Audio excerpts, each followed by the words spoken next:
Putin ફરી એકવાર રશિયાના રાષ્ટ્રપતિ પદે બિરાજમાન થયા. ફરી એકવાર રાજતિલક અથવા શપથ ગ્રહણ થયો ને એની સાથે જ પુતિને હુંકાર કર્યો છે, એવો હુંકાર કે જે પશ્ચિમને પરસેવો વાળી શકે એમ છે.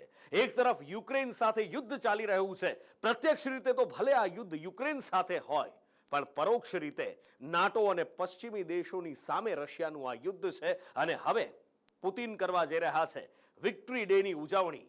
ત્યારે શું છે આ વિક્ટરી ડે અને અત્યારે યુદ્ધની વચ્ચે શપથ ગ્રહણ સમારોહ પછી આ વિક્ટરી ડે શું સૂચવે છે, પશ્ચિમના દેશોને શું સંદેશો આપે છે, આખરે કયો છે એ સંદેશ કે પશ્ચિમને પરસેવો વળી ગયો છે? વ્લાદિમીર પુતિન 5મી વખત રશિયાના રાષ્ટ્રપતિ બનતા જ દુનિયાના શક્તિશાળી નેતાઓમાં અગ્ર હરોળમાં તેમનું નામ સામેલ થઈ ગયું છે.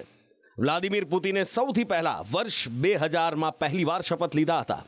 એ બાદ 2004, 2012, 2018 અને હવે 2024માં 5મી વખત રાષ્ટ્રપતિ તરીકેના શપથ લીધા છે.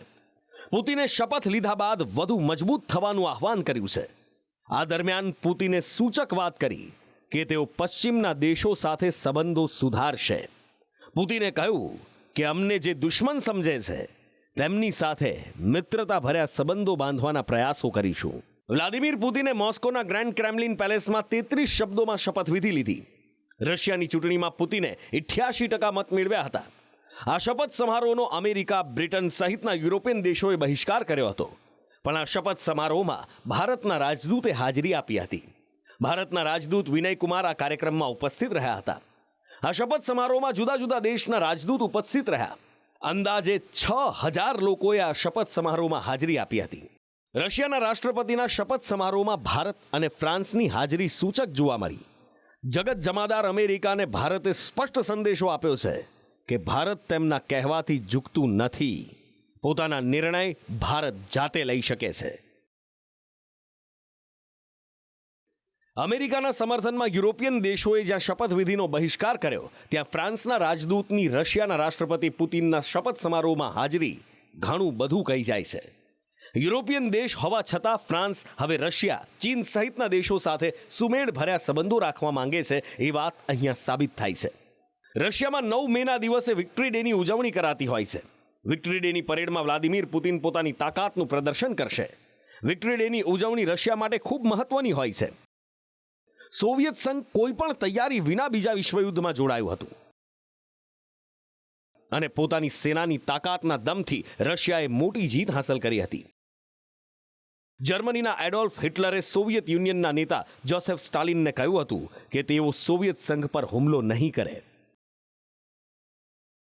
પણ હિટલરે પીઠ પાછળ હુમલો કર્યો. અચાનક બીજા વિશ્વયુદ્ધમાં સામેલ થવાના કારણે સોવિયત સંઘને મોટું નુકસાન વેઠવું પડ્યું. બીજા વિશ્વયુદ્ધમાં રશિયા, બેલારુસ અને યુક્રેન સાથે લડ્યા હતા, જેમાં 27 મિલિયન લોકોએ જીવ ગુમાવ્યા હતા. 9 મેનો દિવસ રશિયાએ પોતાના જાંબાઝ જવાનોને સમર્પિત કર્યો છે. રશિયામાં દર વર્ષે વિક્ટરી ડેની ભવ્ય ઉજવણી થતી હોય છે. અહીં પરેડ યોજવામાં આવતી હોય છે, હથિયારોનું પ્રદર્શન કરવામાં આવે છે. રશિયા વિશ્વ સમક્ષ પોતાની તાકાતનું પ્રદર્શન કરે છે. સોવિયત સંઘે 9 મે 1945ના દિવસે પોતાનો પહેલો વિક્ટરી ડે મનાવ્યો હતો. વિક્ટરી ડે ભવ્ય રીતે મનાવાય છે એનો સંપૂર્ણ શ્રેય વ્લાદિમીર પુતિનને જાય છે. આ વિક્ટરી ડેની ઉજવણી રશિયા માટે એક પાવર શો સાબિત થાય છે. સ્પેશિયલ રિપોર્ટ, સંદેશ ન્યૂઝ.